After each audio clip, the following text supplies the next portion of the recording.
Good afternoon, everyone. My name is Ann Winkle, and I will be presenting to you for the professional learning session about FERPA and student data and student privacy laws. FERPA stands for Family Educational Rights and Privacy Act. It is a federal law that protects the confidentiality of students' educational records. School districts must maintain the confidentiality of all personally identifiable information and education records related to students. This applies to all schools and school districts that receive federal funding. Some examples of those educational records that need to be kept confidential are student addresses, disciplinary information, report cards, social security numbers, and fingerprints, just to name a few. Again, FERPA stands for the Family Educational Rights and Privacy Act. The rights to the records under FERPA. Parents are granted rights on behalf of their children. Once the child turns 18 or attends post-secondary school, one of the two, either or, the rights are transferred to the child. If a parent claims the child or the children as a dependent on their taxes, they continue to have rights. When I say rights, that means they can inspect and review all the educational records. They can amend the records, and they have some control over what is disclosed and not disclosed in terms of the educational records. Continued about these rights to records, certain people have access to these records without parental consent. Those people include school officials, meaning teachers and administrators who have a legitimate need to view the record. For example, if I was a student's teacher that school year, officials of other schools when the student is transferring, but the parent can also say no, they don't want that. So again, it just depends on what the parent says.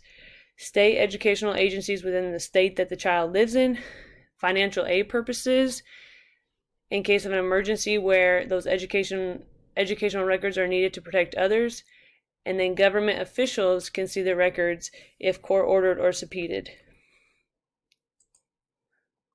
And who is enforcing FERPA? The Family Policy Compliance Office and the Department of Education manages FERPA. They investigate the complaints made against schools that are made by parents or eligible students. And like I said before, all schools that receive federal funding must comply with FERPA, so when they don't, that's when they get the complaints. Now, schools can't be sued by parents for breaking FERPA laws. They just send in the complaints, then the Family Policy Compliance Office and the United States Department of Education, they're responsible for them reviewing, investigating, and sanctioning. If the school is found in violation, they may be cut from federal funds, but that is very rare. That has not happened very much, according to the research that I did. Now, there is one exception to FERPA, and this is information that the school can disclose without consent, and it is certain categories of information that they can disclose, and it's called the Directory of Information.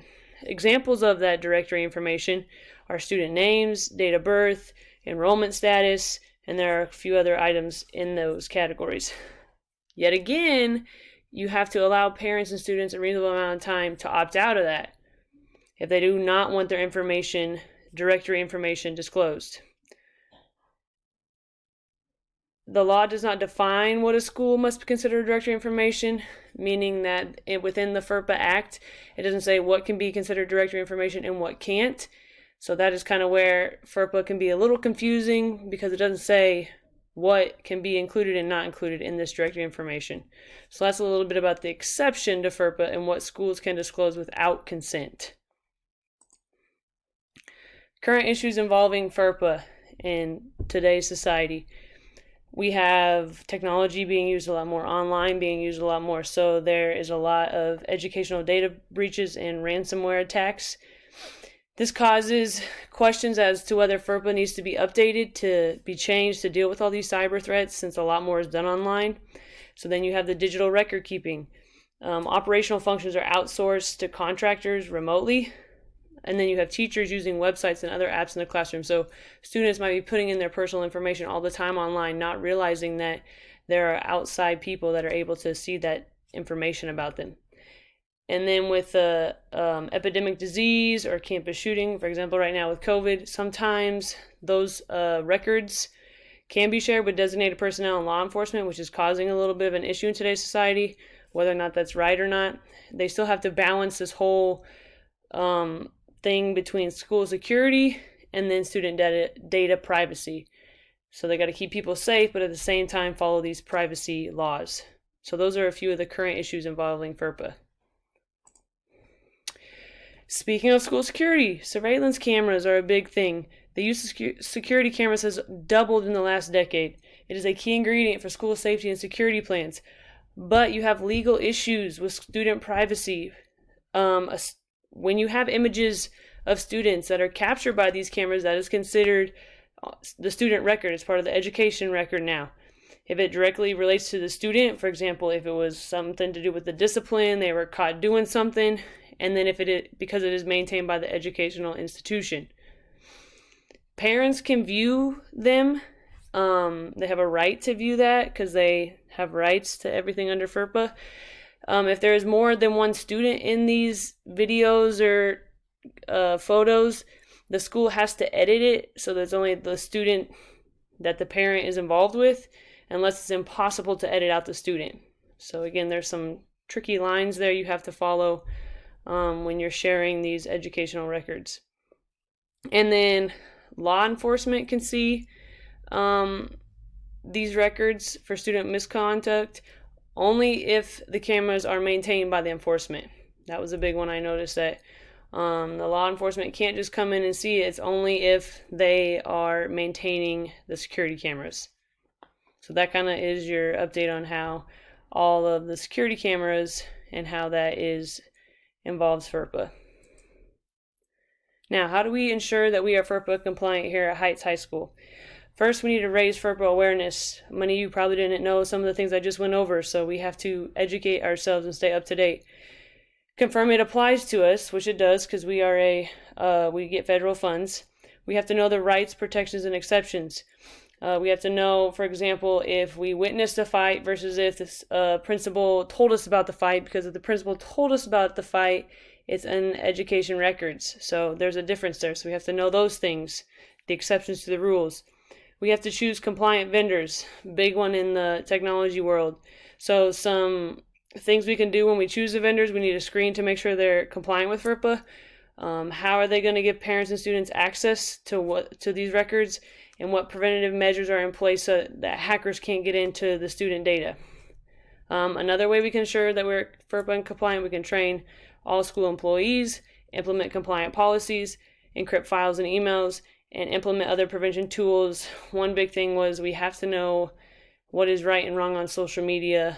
So be very careful, teachers, when you post things on social media that you're not breaking FERPA laws. Last little piece here is when we destroy data, my image here, so when we're data protection measures, here is what I'm talking about. This is the life cycle of data, and we really need to be careful when we get to that last stage when we destroy the data. Again, FERPA is confusing because there's no specific requirements for how we're supposed to get rid of student record data. So except that we have to keep it safe from unauthorized personnel, and we have to keep it if it needs to be inspected or reviewed. So some best practices I saw within the research are to make sure you ensure accountability of the destruction by using certification forms, having people sign, the ones that are doing the destroying. When you destroy electronic things, make sure it can't be recovered. When you destroy non-electronic items, make sure you use cross-cut shredders, pulverizers. Create formal documented process and share it with your partner organizations. So make sure it's a very formal process and you keep it documented when you do it and exactly how you did it. So those are some measures we can take when we destroy data at our school here. And that is my overview of FERPA and student privacy laws. And I hope that you learned a little bit from my professional learning session. Thank you for attending and have a great day.